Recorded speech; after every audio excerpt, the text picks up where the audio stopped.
அடுத்ததாக மிஸ்டர் அருணாமலம் ஜெயபாலன், அடுத்ததாக மிஸ்ஸஸ் துஷ்யந்தி ஏற்றுவைக்க அதிக ஆசிரியர்கள் சார்பில்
Thank you, sir.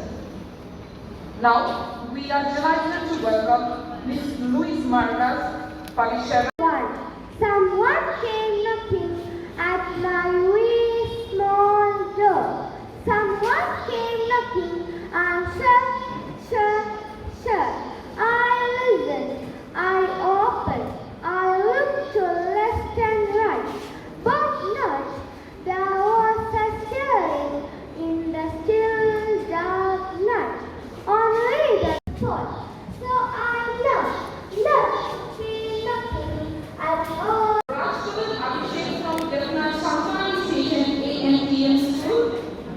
Rahul Abhishek, Vidyalaya, Akshay Dhanarajan Koku Arunandi Vidyalaya Kashmiri, Salishan Anirudh from Devna Vadal School.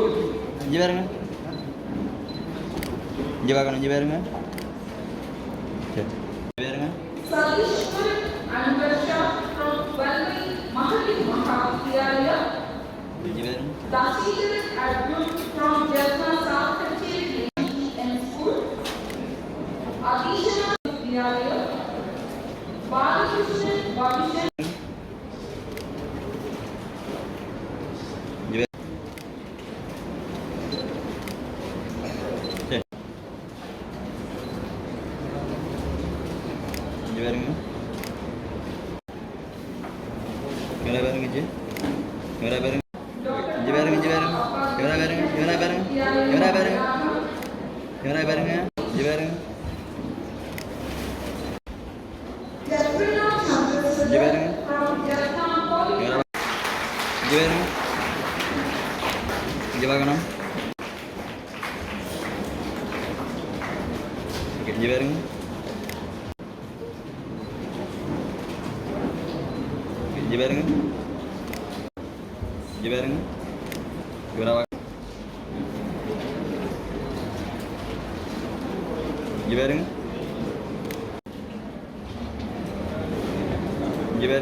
ஆண்டு நடைபெற்ற இந்த புலமை பரீட்சையிலே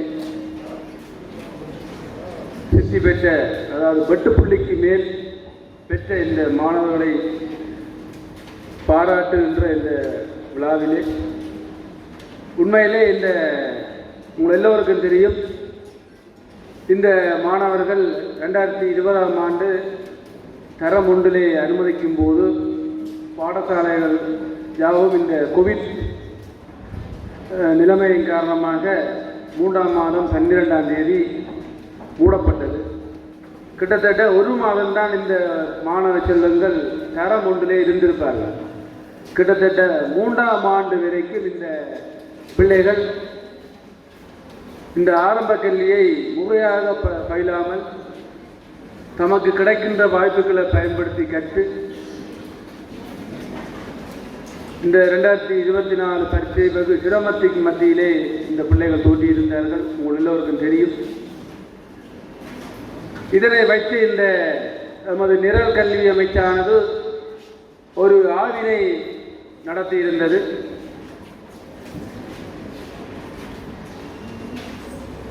மாகாண ரீதியாக நமது ஆசிய ஆலோசகர்களை வைத்து ஒரு ஆய்வு நடத்தியிருந்தது. கிட்டத்தட்ட 70% மாணவர்கள் இந்த மொழித்திறன் கணிதத்திறனில் குறைவடைந்துள்ளன்னு சொல்லி ஒரு ஆய்வினை முன்பற்றியிருந்தார்கள். ஒட்டுமொத்த பிள்ளைகள் இருக்காது. உங்களுக்கு எல்லோரும் தெரியும், ஒரு ஆய்வு என்று சொன்னால் எழுமாற்றாக எடுக்கின்ற தகவலை வைத்துத்தான் இந்த ஆய்வுக்கு முடிவுக்கு வருவார்கள். அதனை கருத்தில் கொண்டு நாங்கள் பல வேலை திட்டங்களை நிரல் கல்வி அமைச்சும் மற்றும் ஒரு மாகாண கல்வி திணைக்களங்களும் வலயங்களும் பல்வேறு செயல் திட்டங்களை முன்னெடுத்திருந்தோம். இந்த புலமை பரீட்சை உண்மையிலே தொடங்கப்பட்ட நோக்கம் வேறு. இந்த பிள்ளைகளை பிரபலமான பாடசாலைக்கு அனுமதித்தல் மற்றும் இந்த உதவித்தொகை வழங்கல் என்ற 2 நோக்கத்திற்காகவும் இந்த பரீட்சையானது ஆரம்பிக்கப்பட்டிருந்தது. இன்று இது பெற்றோருக்குரிய பரீட்சையாக மாறியிருக்கிறது. அங்கே இருக்கின்ற அந்த வினாக்கள் ஒவ்வொன்றையும் இந்த பெற்றோரிடம் கேட்டால் அவர்கள் இப்பொழுது கூட இவர்கள் ஒரு வருடம் ஆகிவிட்டது, ஆனால் அவருடைய தாய் தந்தையிடம் கொடுத்தால் இதை ஒன்றும் விடாமல் விலை கூறுவார்கள். அந்த அளவுக்கு இந்த பெற்றோர்கள் இதிலே முழுமையாக ஈடுபடுவதன் காரணமாக தான் இந்த புலமை பரிசு பரிசானது இந்த திசை மாறி பாடசாலைகளுக்கு ஒரு பேரை கொடுக்கின்ற பாடசாலை பரிசையாகவும் இந்த ஆசிரியருக்கு ஒரு கௌரவ பரிசையாகவும் இந்த பரிசையானது இன்று மாறி இருக்கின்றது. பெரும் சவாலாகவும் வந்திருக்கின்றது. கல்வி அமைச்சும் இதை ஏதோ ஒரு வகையில் இந்த பரீட்சையை நிப்பாட்ட வேண்டும், இதற்கு மாற்றுத் தீர்வு வழங்க வேண்டும் என்று சொல்லி இருந்தாலும் அதுக்கு மாற்றுத் தீர்வு இன்ற வரைக்கும் நமக்கு கிடைக்கவில்லை. அந்த வகையிலே நாங்கள் இந்த பரீட்சை மையத்திலே இருக்கின்ற நாங்கள் இந்த பிள்ளைகளுக்கு எழுதுகின்ற முதலாவது பரீட்சை இது தேவையா இல்லை என்று கேட்டால் நான் சொல்லுவேன் தேவை. உங்களுக்கு தெரியும், இந்த வட்டப்புள்ளைக்கு மேல் பெற்று இந்த நகரப்புற பாடசாலைக்கு வருகின்ற மாணவர்கள் அவ்வளவு ஆற்றல்கள் பல்வேறு விதமான சூழலிலிருந்து இந்த மாணவர்கள் இந்த நகரப்புற பாடசாலைக்கு வருவார்கள். ஒவ்வொரு ஆற்றலோடு இந்த பாடசாலைக்கு வருவார்கள். அது எல்லாம் சேர்ந்து ஒரு பல்வேறு ஆளுமை இருந்த மாணவர்களாக இந்த பாடசாலையிலிருந்து உயர்தரத்திலிருந்து வெளியேறுவார்கள். இப்போ நாங்கள் கூட கிராமத்தில் இருந்துதான் ஆரம்ப கல்வியை பயின்றோம். நகரப்புறத்துக்கு வரும்போதுதான் நமக்கு அந்த போட்டி என்பது என்னென்னு தெரிந்தது. நான் கிராமத்தில் இருக்கும்போது நாங்கள் தான் முதலாம் பிள்ளைக்கு வருவோம். அது பெரிய போட்டியாக இருந்தது தெரியல. நகரப்புறத்துக்கு வரும்போது நாங்கள் 10ஆம் பிள்ளைக்கு வருவதற்கே பெரிய பாடாயிருந்தது. அவ்வளோ ஒரு போட்டியான காலத்திலே நாங்கள் இருந்தோம். அவை இந்த புலமை பரிசு பரிசையான மேலே ஒரு அவசியமான பரீட்சை. அது எங்களுடைய பெற்றோருடைய விழிப்புணர்வின்மை காரணமாகத்தான் இந்த பிள்ளைகளுக்கு பல்வேறு அழுத்தங்கள் ஏற்படுகின்றன. இந்த அழுத்தங்களை நாங்கள் தவிர்க்க வேண்டும். இந்த வருடம் உங்களுக்கு நடைபெற்ற பரீட்சையை அறிந்திருப்பீர்கள். இங்கே தனியார் கல்வி நிலையங்களிலே கற்பித்த எந்த ஒரு வினாவும் அங்கே பரீட்சை தராது. இந்த முறை வரவில்லை. நீங்கள் அது கேட்டுப்பார். அந்த அளவுக்கு அவர்கள் எங்கிருந்து இந்த வினாக்களை எடுக்கிறார்களோ என்று தெரியவில்லை. அவ்வாறு திட்டமிட்டு இந்த பிள்ளைகளுக்கு பரிசு வினாக்களை தயாரித்திருந்தார்கள். இயல்பான ஒரு நுண்ணறிவு உள்ள பிள்ளைகள் இந்த பரிசையை சித்தியடைய முடியும். நாங்கள் திணிக்கின்ற பிள்ளை வெட்டுப்புள்ளிக்கு மேல் பெற்றிருந்தாலும் அவர் இடநிலைப்பு பிரிவுக்கு சென்று பாரிய இடர்பாடுகளை எதிர்நோக்கும். அவை அன்பான பெற்றோர்களே, இந்த மாணவ செல்வங்களுக்கு நீங்கள் எளித்தான் என்று கவனிக்கவும். உங்கள் எல்லோருக்கும் தெரியும், இந்த சமூகத்திலே நடக்கின்ற விடயங்கள். இந்த பிள்ளைகளுக்கு நீங்கள் அருகில் இருந்து நன்கு கவனிக்க வேண்டும். அவர்களுக்கு நிறைய ஆற்றல். அவர்களை நீங்கள் மதிப்பிட முடியாது. அவருக்கு என்ன திறமை இருக்கிறது, என்ன அவரை எவ்வாறு வழிப்படுத்துவது என்பது நமக்கு பெரிய சவால். இப்போ நாங்களும் வீட்டிலே எமக்கும் பிள்ளைகள் இருக்கின்றார்கள், உங்களுக்கும் பிள்ளைகள் இருக்கின்றார்கள். இந்த பிள்ளைகளை நாங்கள் வழிப்படுத்துவது என்பது ஒரு சரியான ஒரு பாடம். அது சம்பந்தமான அறிவு எங்களுக்கு போதா என்று நான் கூறுவேன். வீட்டிலே 2 பிள்ளைகளை வழிப்படுத்துவது எங்களுக்கு பெரிய சிரமமாக இருக்கிறது. பாடசாலையிலே 40 பிள்ளைகள் இருக்கிற ஆசிரியர்களுக்கு அவ்வாறு சவால் இருக்கு. அவை அன்பான பெற்றோர்களே, நீங்கள் உங்கள் பிள்ளைகளோடு இந்த புலமை பரிசு பரீட்சையிலேக்கு எவ்வாறு நீங்கள் அருகிலே இருந்து அவருக்கு நான் நினைக்கிறேன் காலை 5 மணிக்கு ஜூம் வகுப்பு தொடங்கிவிடும். பிறகு இரவு 9:30-10 மணி வரைக்கும் தனியார் வகுப்புகள் முடிந்துதான் வீட்டுக்கு வருவார். பிள்ளைக்கு சுயகற்றல் என்பது வாய்ப்பே இந்த பிள்ளைகள் இருக்காது. ஆகவே இந்த பெற்றோர்களை நீங்கள் வீடுகளிலே பிள்ளைக்கு சுயகற்றலுக்கு நீங்கள் வசதி வாய்ப்புகளை ஏற்படுத்தி கொடுக்க வேண்டும். அவர்கள் சாமாக கற்பதற்கு நீங்கள் வழிபடுத்த வேண்டும். புலமை பரிசு பரீட்சையிலே 4-5 டிவிஷனுக்கு ஏசி இறக்கி சென்ற மாதிரி இந்த பிள்ளைகளை நீங்கள் கவனிக்கக்கூடாது. அது வீட்டிலே சுயமாக படிப்பதற்கு நீங்கள் வழிபடுத்த வேண்டும்.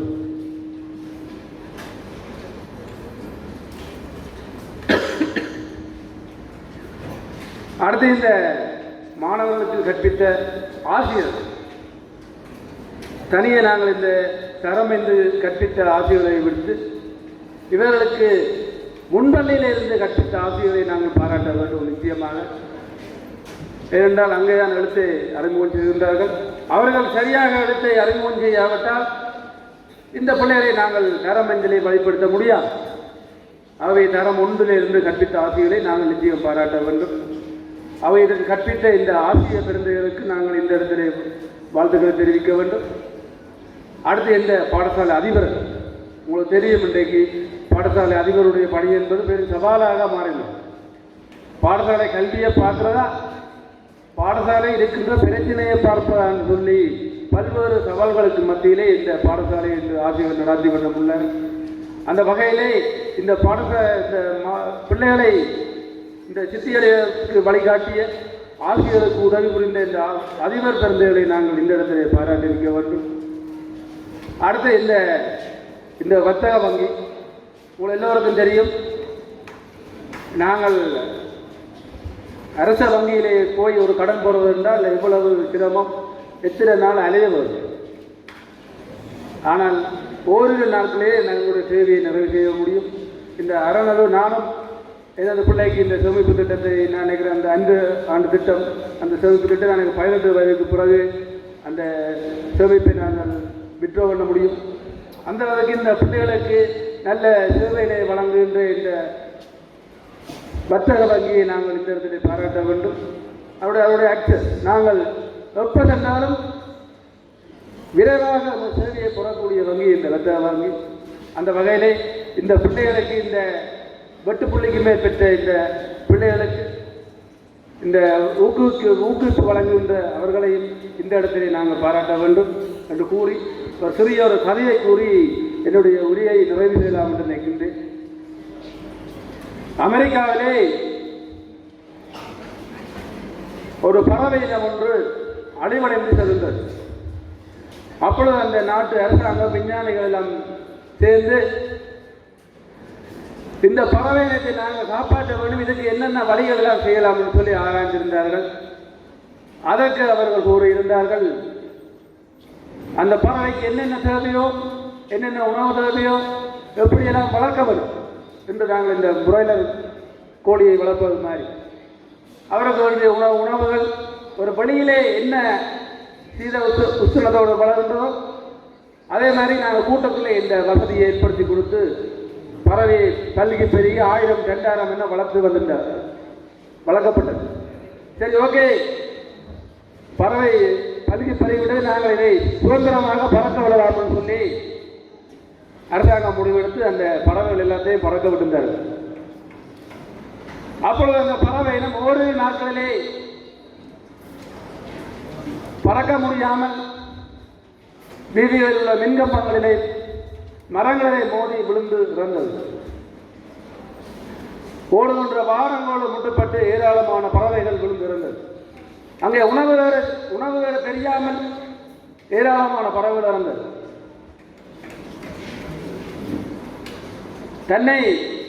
தன்னை காக்க தெரியாமல், எதிரிகளிடம் தன்னை காப்பாற்றுவதற்கு வழி தெரியாமல் எதிரி பறவைகளால் எதிரி விலங்குகளால் வேட்டையாடப்பட்டு இந்த ஓரிரு மாதங்களிலே இந்த பறவை இனங்கள் எல்லாம் அடைந்து விட்டது. அப்பொழுது அந்த ஆராய்ச்சியாளர்கள் கூப்பிட்டு இதற்கு என்ன காரணம் என்று சொன்னார்கள். அந்த பறவை இனங்களை நாங்கள் இயல்பாக வளர விடாமல் நாங்கள் அதற்கு நாம் அப்படி வளர வேண்டும் என்று சொல்லி அதை வளர்த்திருந்தோம். அதுக்கு இந்த உலகத்தினுடைய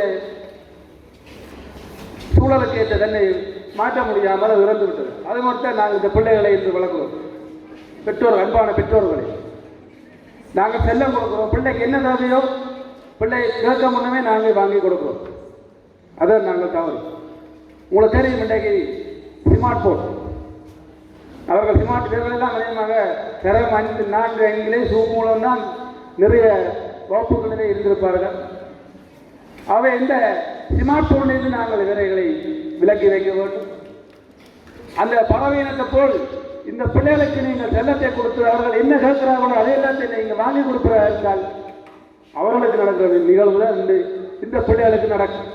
நாங்கள் வாழ்ந்த காலம் வழி இந்த பிள்ளைகள் வளர்கின்ற சூழல் வரை ஆகவே பிள்ளைகளுக்கு என்ன தேவையோ அதை மட்டும் வாங்கி கொடுங்கள். பிள்ளை கேட்பது எல்லாத்தையும் நாங்கள் வாங்கி கொடுக்கக்கூடாது. பிள்ளைகளுடைய ஆற்றல்களை இனங்கண்டு அவர்களை வழிப்படுத்துங்கள். பிள்ளைக்கு ஏதாவது ஒரு துறையிலே நீங்கள் கல்வி கப்பால் ஏதாவது ஒரு துறையிலே நீங்கள் பிள்ளையை வழிப்படுத்த வேண்டும். நடனம், சித்திரமோ ஏதாவது இசைக்கல்வியை மீட்பது, ஏதாவது ஒரு விளையாட்டு, குழு விளையாட்டாக இருக்கலாம், தனி விளையாட்டாக இருக்கலாம், ஏதாவது ஒரு இவ்வாறான துறைகளை பிள்ளைகளை நீங்கள் வழிப்படுத்த வேண்டும்.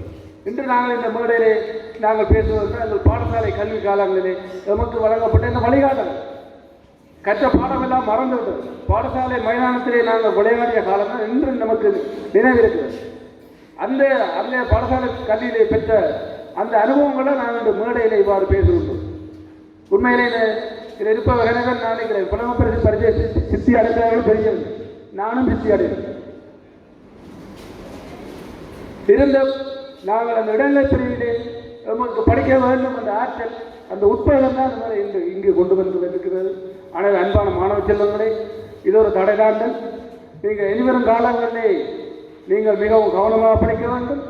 அம்மா அப்பாவுடைய சொற்களை கேட்டு நீங்கள் படித்தால் இந்த ஸ்மார்ட் போனிலிருந்து நீங்கள் விலகி இருக்க வேண்டும். அது கேட்டு எங்களை அழைத்த இந்த ரத்த வங்கி குடும்பத்தினருக்கு நன்றியை கூறி விடைபெறுகின்றேன். நன்றி. வணக்கம். கல்வியின் சிறப்பு. இன்றைய உலகில் இன்றியமையாத ஒன்றாக திகழ்வது யாதெனில் கல்வியே ஆகும். கல்வியின் சிறப்பினை திருவள்ளுவர் கண்ணுடையார் என்பவர் கற்றோர் முகத்து என்று புன்னுடையார் கல்லாதவர் என வலியுறுத்துகின்றார்.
மிகவும் சிறப்பாக நடைபெறுகின்றது.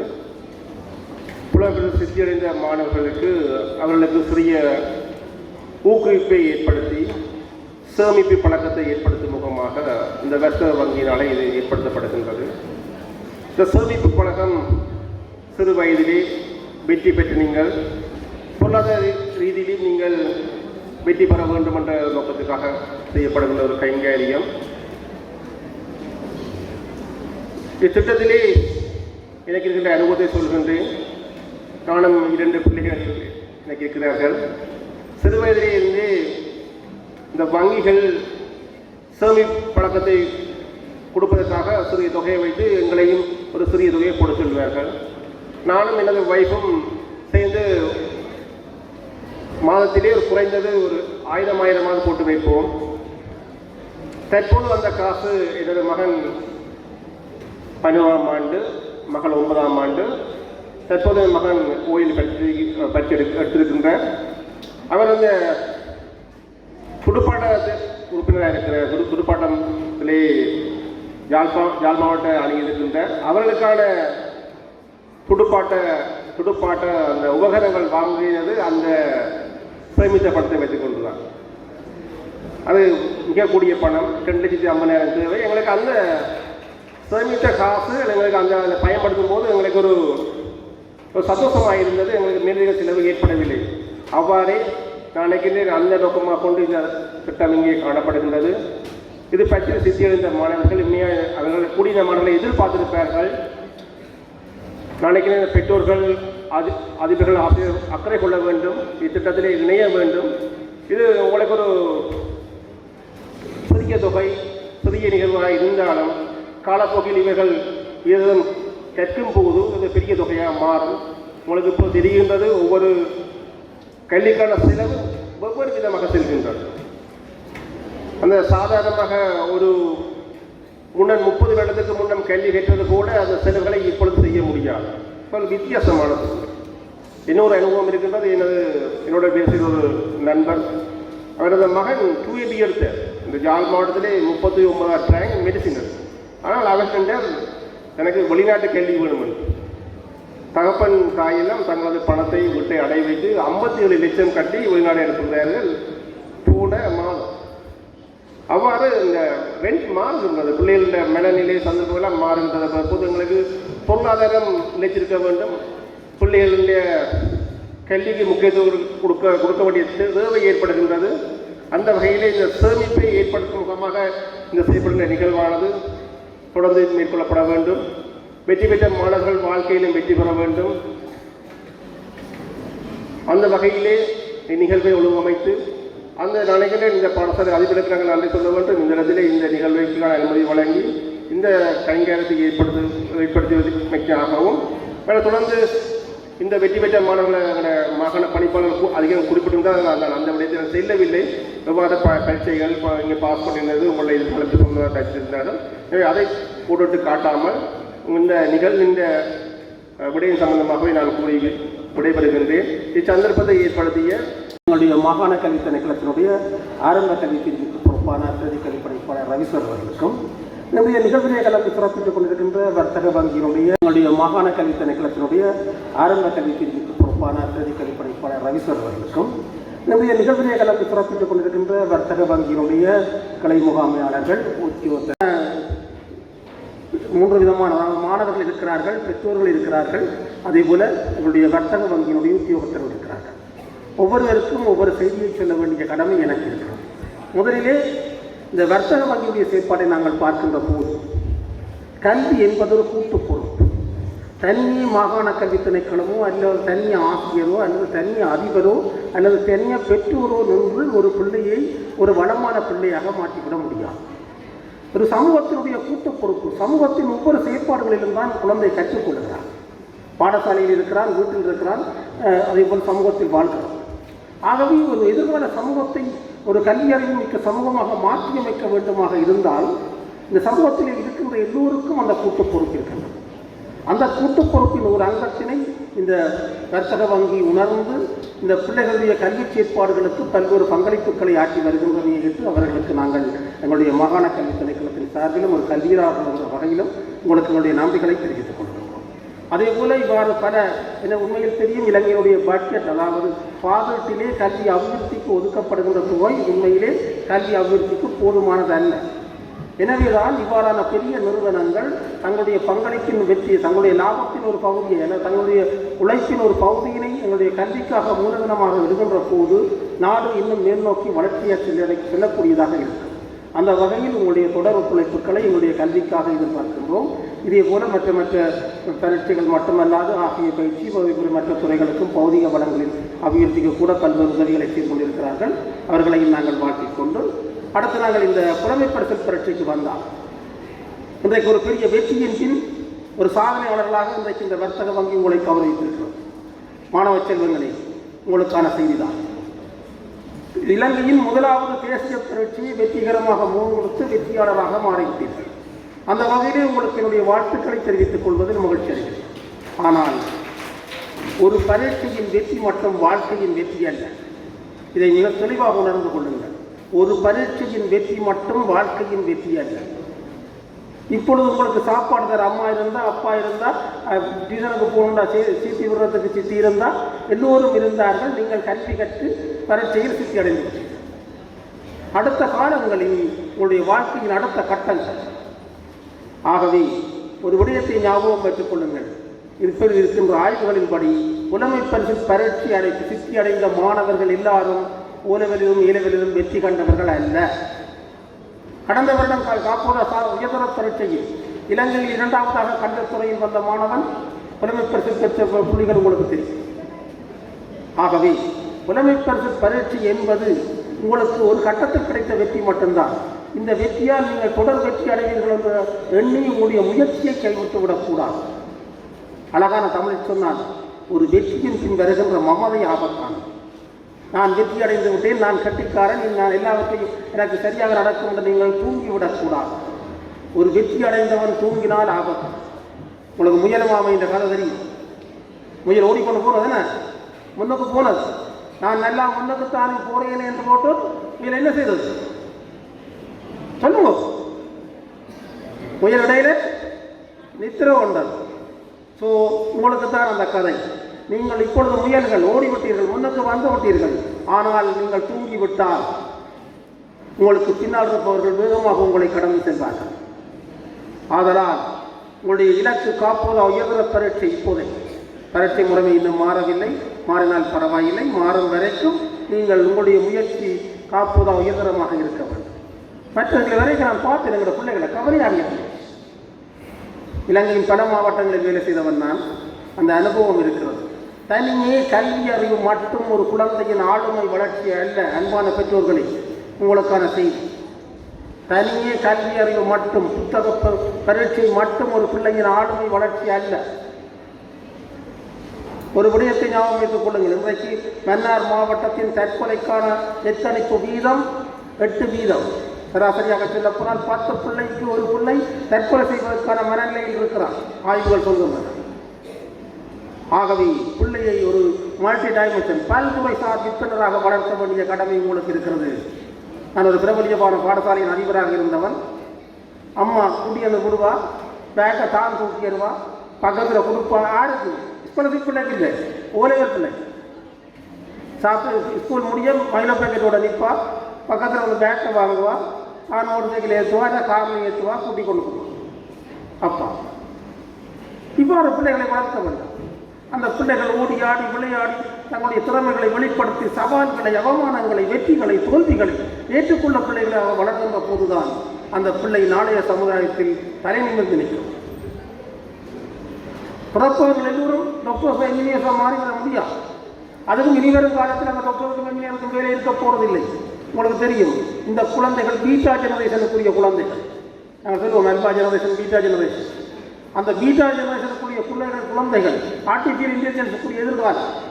இன்றைக்கே பல விடயங்கள், முந்தி ஆங்கிலம் தெரிந்தவர் தேவை, இப்பொழுது ஆங்கிலம் தெரிந்தவர் தேவை இல்லை. என்றால் ஏஐ வடிவாளி தருது. கணிதத்தை ப்ரொஜெக்ட் ப்ரொபோசல் எழுதுறதுக்கு ஏஐ வடிவாளி தருது. பெரிய பெரிய சவால்களை தீர்ப்பதற்கு ஆர்டிஃபிஷியல் இன்டெலிஜென்ஸ் இருக்குது. ஆகவே பெற்றோர்களை இந்த குழந்தைகள் இன்னொரு தலைமுறைக்குரிய குழந்தைகள். இந்த குழந்தைகளை தயார்படுத்த வேண்டிய பொறுப்பு உங்களை சார்ந்தது. நாங்களும் நீங்களும் வாழ்ந்த காலத்தில் இவர்கள் வாழவில்லை.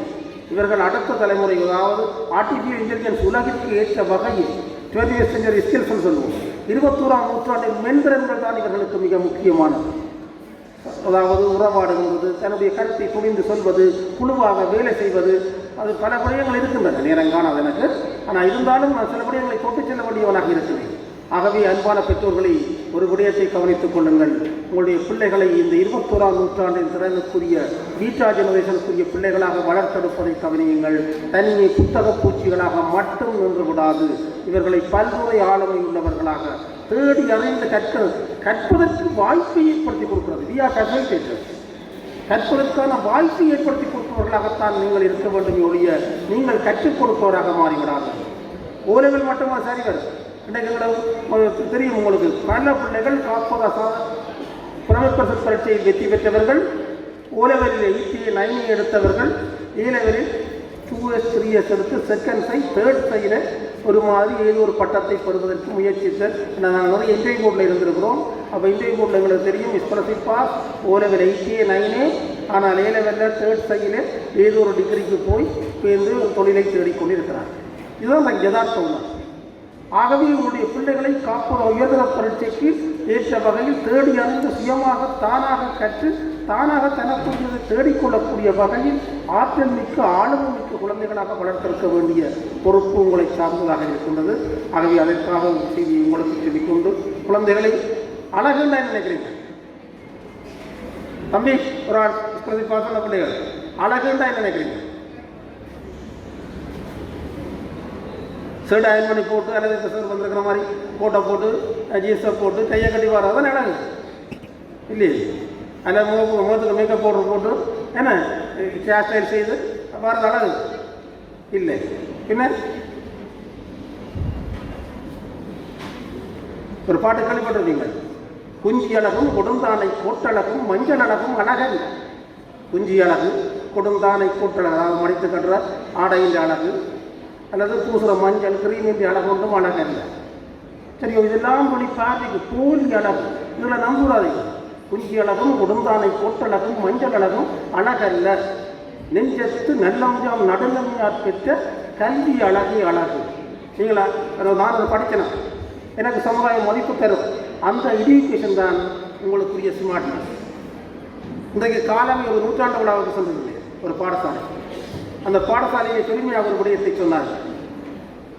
இலங்கையிலிருந்து ஒரு பிரமுகர் இந்திய முந்தைய நாள் பிரதமர் ஒருவரை சந்திப்பதற்காக இலங்கையிலிருந்து ஒரு பிரமுகர் சென்றார்.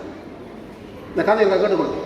ஒரு பிரமுகர் இந்த இலங்கையிலிருந்து ஒரு பாராளுமன்ற உறுப்பினர் செல்கிறார் இந்தியாவில் பிரதமரை சந்திப்பதற்காக. இந்திரா காந்தி காலம், இந்திரா காந்தி தான் முந்தைய இப்போ இல்லையால் முதல் ஒரு இந்தியாவின் பிரதமர். அவரை சந்திப்பதற்கு செல்லுகிறார். ஆகவே அதுக்கான அப்பாயின்மெண்ட் வழங்கியாச்சு ஓம். ஆனால் இவர் போகிற குறிப்பிட்ட நேரத்தில் கொஞ்சம் முதலியாக போட்டார் ஒரு மனத்தியாலம். அப்போ பிரதமர் வேறு ஒரு 3-4 நாடுகளினுடைய பெரியாக்களோடு சந்தித்து கொண்டிருக்கிறார். அப்போ அந்த இடத்துல இவர் வந்திருக்கிற செய்தியை அந்த பிரதமர் செயலாளர் போய் சொல்கிறார், அம்மா இலங்கையிலிருந்து ஒரு ஆள் வந்திருக்கிறார், உங்களை சந்திக்கிறதுக்கு ஏற்கனவே அப்பாயின்மெண்ட் எடுத்தவர், ரைட் அவரை வர சொல்லுங்க என்று சொல்லி போட்டு அவர் வேற இந்தியாவின் பிரதமர் இந்திரா காந்தி எழும்பி நடந்து போய் கை கொடுத்து அவரை அழைத்து கொண்டு வந்து கதிரையில் நிறுத்தி கதைக்கிறார். சம்பவம் முடிஞ்சது. அடுத்த நாள் ஒரு பெரிய டிவி போட்டி காணுது இந்திரா காந்தியை, அம்மா நீங்கள் நேற்று ஒரு பெரிய நாட்டின் பிரதமர் இன்னொரு நாட்டிலிருந்து வந்த சாதாரண ஒரு பாராளுமன்ற உறுப்பினரை எழும்பி போய் அழைத்து, அதுவும் பல நாட்டு பிரதிநிதிகள் இருக்கின்ற போது எழும்பி போய் அழைத்து கை கொடுத்தீர்கள், இதற்கான காரணம் என்ன காரணம் நினைக்கிறீங்க? பேரவைக்கு எழுதி போய் கையெழுத்து கூட்டியிருக்கிறார் ஒரு பெரிய நாட்டில் பிரதமர். இன்னொரு சின்ன நாட்டில் இருந்து வந்து ஒரு சாதாரண ஆளை எழுதி போய் கை கொடுத்து கூட்டியாந்து அந்த மற்ற நாடுகளுக்கு மேலே பக்கத்தில் இருக்கிறார். ஏன் நினைக்கிறீங்க? சொன்னபடியும் அவர் ஒரு அரசியல்வாதி அல்ல, அவர் ஒரு நிறைந்த அறிஞர், நிறைந்த அறிவு மிக்கவர், நிறைந்த ஆற்றல் மிக்கவர், நிறைந்த மொழி வல்லமை மிக்கவர். ஆதலால் தான் அவரை சர்வதேசத்துக்கு எடுத்துக்காட்ட வேண்டும் என்பதற்காக நான் அவ்வாறு செய்தேன். பார்த்தீங்களா, ஒரு படித்தவனுக்கு இருக்கிற மரியாதை ஒரு நாட்டில் பிரதமருக்கு அப்படி மரியாதை இருக்காது, அல்லது ஒரு ஜனாதிபதிக்கு மரியாதை இருக்காது. இதுக்கு என்ன பாட்டு சொல்றது? இதுக்கு ஒரு பாட்டு இருக்குது, இப்படி படிச்சிருப்பீங்க. மன்னனும் யாரும் படிச்சாலும் சொல்லிப்பட்டாங்க. கடிகார் மன்னனும் மாசர கற்றோனும் சீர்தூக்கின், மன்னனும் மாசர கற்றோனும் சீர்தூக்கின், மன்னனில் கற்றோர் சிறப்புடைய. மன்னருக்கு தன் தேசம் எல்லாம் சிறப்பில்லை, கற்றோருக்கு சென்ற இடமெல்லாம் சிறப்பு. இந்த விஷயம்தான் அந்த இந்திரா காந்தி அம்மா செய்த விஷயம். ஸோ நீங்கள் படிக்கணும். இதைத்தான் லெனின் சொல்றார், ஒரு புரட்சியாளர். யார் லெனின்? மார்க் லெனின் கேள்விப்பட்டிருப்பீங்க. புரட்சி முடிஞ்சுது, பொதுமக்களுக்கு ஒரு பெரிய கூட்டம் நடக்குது. அப்போ ஒரு வயது வந்த ஆள் சொல்கிறார், ஐயா நாங்கள் புரட்சியெல்லாம் முடிச்சு போட்டோம், நான் இனி என்ன செய்ய வேணும்? சின்ன பிள்ளைகள் கேட்குறாங்க. ஒரு ஐயா எல்லாம் முடிஞ்சுது, எல்லாம் புரட்சி கொண்டுட்டீங்க, இப்போ நீங்கள் எங்களுக்கு முன்னால் உரையாற்றுறீங்க, நாங்கள் என்ன செய்ய வேணும்? தம்பி நீ படிக்கடா, நீ படிக்கிற வயது படிக்க வரும், புரட்சியை நாங்கள் பார்த்து கொள்வோம், நீ படி. ஒரு இளைஞர்கள் கேட்குறாங்க, இல்லை நாங்கள் நாட்டை போட்டுக்கிட்டோம், அடுத்தது என்ன செய்ய வேணும் ஐயா? படி. ஒரு வயோதிகர் நம்பி கேட்குறேன், நான் ஐயா என்ன செய்வோம்? படியுங்கள். 3 பேருக்கும் சொன்ன வார்த்தை படி படி படி. ஆகவே நீங்கள் படிக்க வேண்டிய வயதுக்குரியவர்கள் நிச்சயம் படித்துக் கொண்டே இருங்கள். படிப்புக்கு ஒரு வயது இல்லை. சரி, அந்த 3 பேருக்கும் என்ன சொன்னது தான். ஆகவே நிச்சயமாக நீங்கள் தொடர்ந்து படித்துக் கொண்டு இருங்கள். இந்த டிவி வரும், நாடகம் வரும், நிறைய வீடியோ கிளிப் வரும், யூடியூப் வரும், எல்லாம் வந்து ஒன்று தான் இருக்கும். அதில் ஒரு பக்கம் போகட்டும். நீங்கள் நிச்சயமாக படித்துக் கொண்டிருங்கள். நான் அதிக நேரத்தை எடுத்து விட்டேன். ஆகவே உங்களுக்கு கல்வி அழகு அழகு என்று சொல்லி இந்த வாய்ப்புக்கு நன்றி கூறியாக உங்களுக்கு நன்றி கூறி விடைபெற்றுக் கொள்கிறேன். என் மழலை மொழியில் வந்தனங்கள் ஆர்வம் சூழ்ந்த உங்கள் செவிகளுக்கு ஒரு விருந்தாய் கவியொன்று எடுத்து வந்தேன் அருமருந்தாய். ஆர்வம் சூழ்ந்த உங்கள் செவிகள்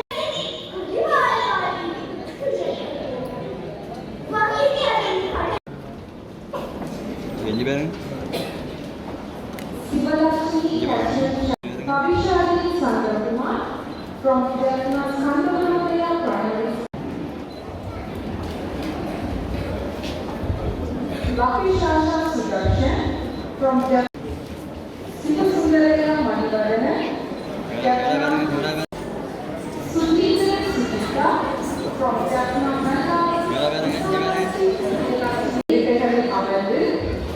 தொடர்ந்து நடைபெற இருக்கும் நிகழ்ச்சிகளில்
கேமரா பாருங்க.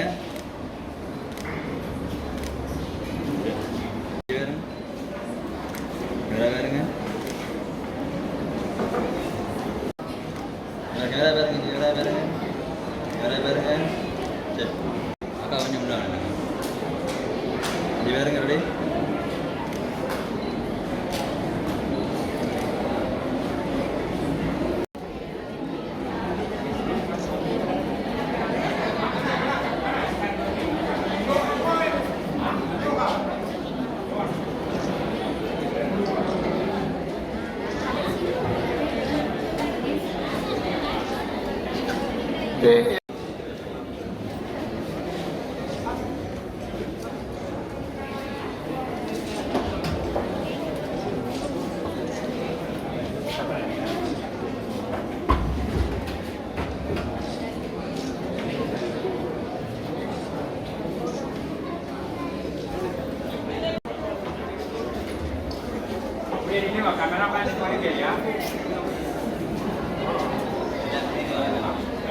கொஞ்சம் கொஞ்சம் பிடிக்காது ஃபோட்டோ ஷேர் பண்ணுவோம் உங்களுக்கு நம்பரை வாங்கி போனீங்கன்னா வாட்ஸ்அப்பில் ஷேர் பண்ணிடுவோம்